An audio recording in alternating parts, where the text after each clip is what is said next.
Well, hello there folks, and welcome back to the Whiskey Friend with me, Alan. If you're a returning subscriber, then thanks very much and welcome back. If you're watching for the first time, you may want to click that subscribe button down below and maybe click the bell to be kept up to date with future notifications whenever I'm putting a new video out. Now the housekeeping's done, let's get on with the bourbon. Yes, the Whiskey Friend is doing bourbon again today. This is a sample that's been sent to me by my good friend Jerry Kersey over in Las Vegas. Thanks very much, Jerry. I've been looking forward to trying this. This one today is going to be the Henry Mckenna 10-year-old single barrel 100 proof bottled in bond. Been looking forward to it. Let's get this poured.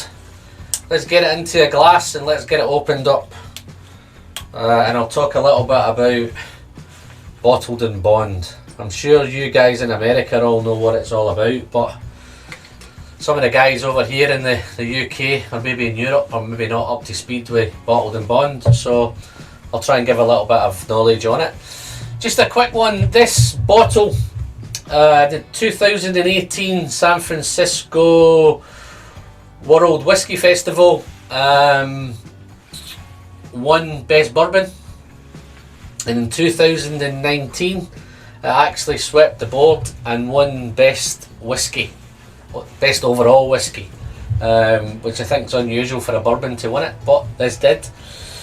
So, bottled in bond. So I'm just going to give a little rundown of I've just been googling bottled in bond and what it means, so just bear with me guys. Bottled in bond requires that the whiskey be a product of a single season, using the grain of a single season, made by one distiller at a single distillery and aged at least 4 years in a federal government bonded warehouse. This whiskey is then cut and bottled at 100% proof. So now that's out the way, let's crack on with this whiskey. Henry Mckenna, it's a Kentucky whiskey. It's from Fairfax, Kentucky.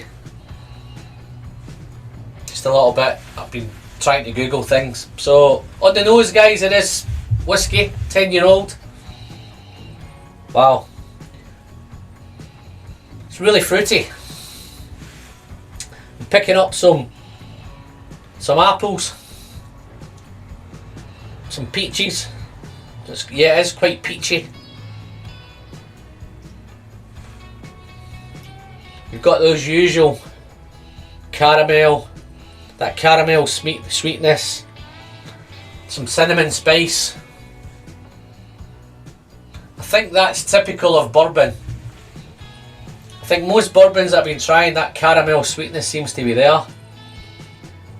But the difference with this one is this is quite oaky. So I think the 10 years in the cask, I think there's a big cask influence on this one. It's really nice though, it's a real nice nose. Still got that sweetness. So yeah, it is definitely oaky. And I'm picking up, just on the back end of the nose there, it's going quite nutty. And I'm thinking almonds. Real nice. To say it is one of the main characteristics of his nose is the sweet, fruity and oaky. So let's try it on the palate guys. Slanch, or maybe in America you might say cheers.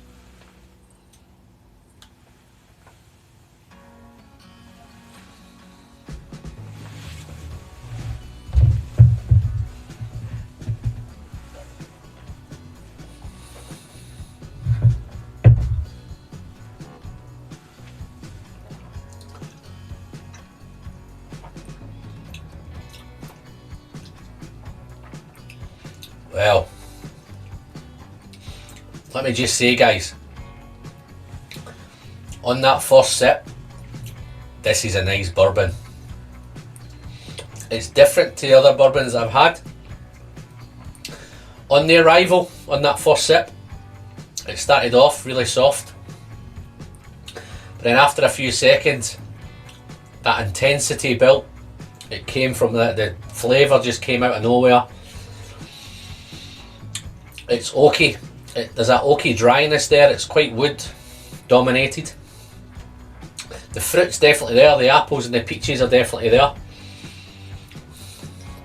And the caramel and the caramel sweetness is there.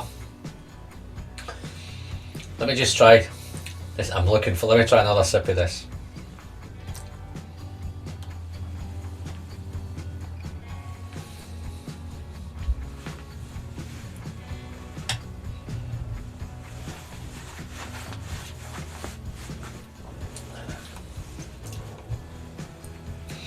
That's better.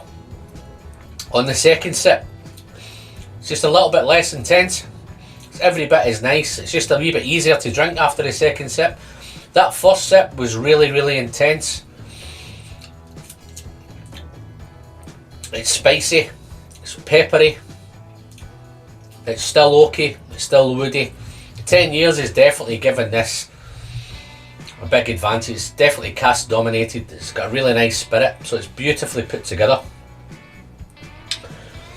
I think it's unusual to have a bottled in bond of 10 years. I think it has to be a minimum of 4 years. So for this to be in there for 10 years, I think it's awesome.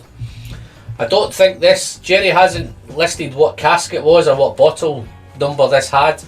So I don't think it's the one that won the San Francisco World Whiskey Festival. I don't know if it's this one. Jerry might pop a comment to me if it is. If it is, Jerry, this is still nice. This is beautiful. Just picking up now through the development, guys. I think there's some rye in this as well. There's a little rye in the mash bill. Picking up a little bit of mint, a little bit of earthiness. It's gone really nutty now. It's peppery and nutty. Wow, need another sip.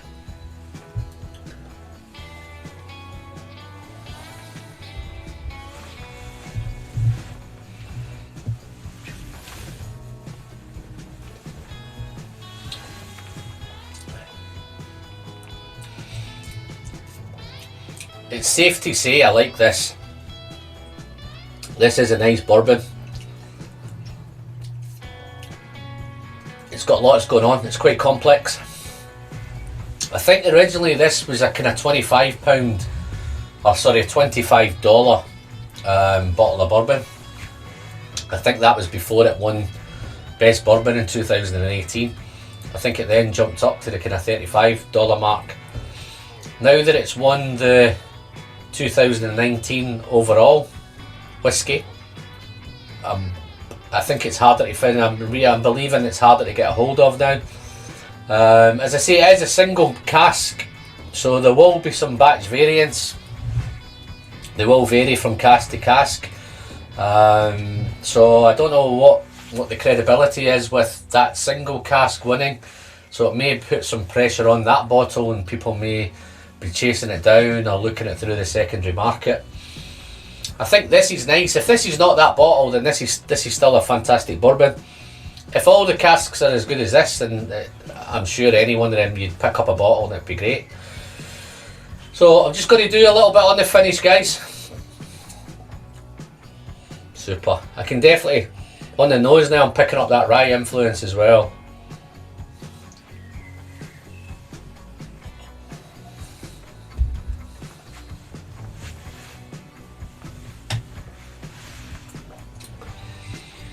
Just a quick one.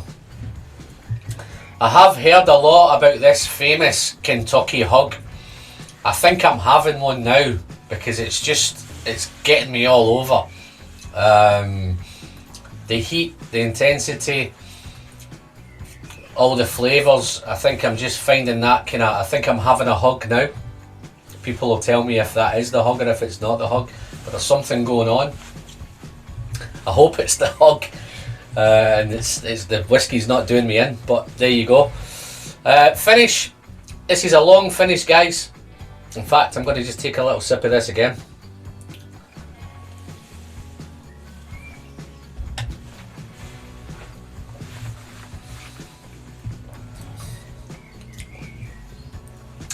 Yeah, on the finish, it's long, it's warming, it's lingering. there's a heat, it's that dry oakiness is there. But right on the end, I'm picking up a real nice honey note. Yeah, definitely honey, and maybe a little bit of tobacco, a little bit of pipe tobacco, and maybe a little bit of leather. I think that might be for the older, the 10-year-old in the caskets, bringing out this kind of tobacco and leather. There's a really nice tobacco note right on the finish, and it's quite peppery. So this whiskey, what I'm going to do, guys, I'm going to try, because I can't not finish this, because I can't leave that in the bottle. So I'm going to try a little bit just to see what difference it does with water.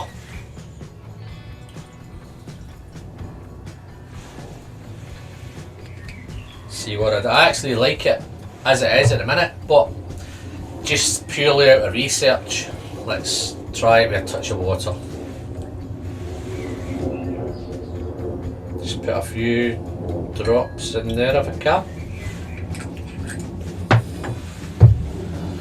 Pop goes the cork, but give it a little swish around. Wow, there's an instant difference straight away. The rye's really coming to the forefront of this now.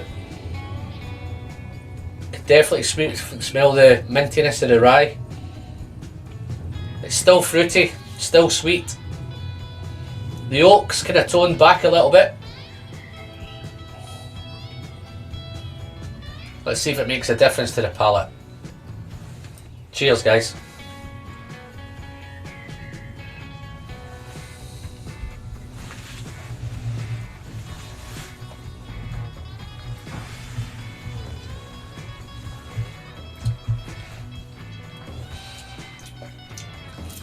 Still nice. The water has taken away a little bit. It had a thicker mouthfeel. It had a really, really nice mouthfeel when it was neat. It's made it a little bit waterier. Well, obviously there's some water in it, but it's made it a little bit softer on the mouthfeel. A little thinner. Still nice. Still fruity. It's gone a little bit sweeter and a little bit pepperer, and it's taken away a little bit of the oak characteristics, so it's died the oak down. Real nice. It's a little bit more peppery with water, and it hasn't impacted on the finish. Everything else is fantastic. So to conclude, guys, on this Henry Mckenna single barrel 10-year-old, I'd like to give another big shout out to Jerry Kersey. Thanks again for this, Jerry. This is a super bourbon. Not sure if I can get it here in the UK. I will have a look to see if I can pick it up, because it's certainly worth picking up. But yeah, no, super. So, I'm Alan, the whiskey friend. If you've liked the video, guys, or you've had this Henry Mckenna, drop me a comment down below. Let me know how you got on with it. Is it hard to find now? Has the prices gone up? Would you pay more to get a hold of this bottle now that it's simply won the Best in Show at the San Francisco Spirits Festival? I don't know. You guys seem to have more access to it than we do here. Please drop a comment. If you've liked the video, guys, please don't forget to give me the thumbs up. And again, if you haven't subscribed, you may want to consider hitting that subscribe button, and don't forget to hit the bell. But until next time, guys, this is Alan, the whiskey friend, doing bourbon, and please remember, the pleasure is in the sharing. Until next time, guys, see you soon. Thanks very much. Bye bye.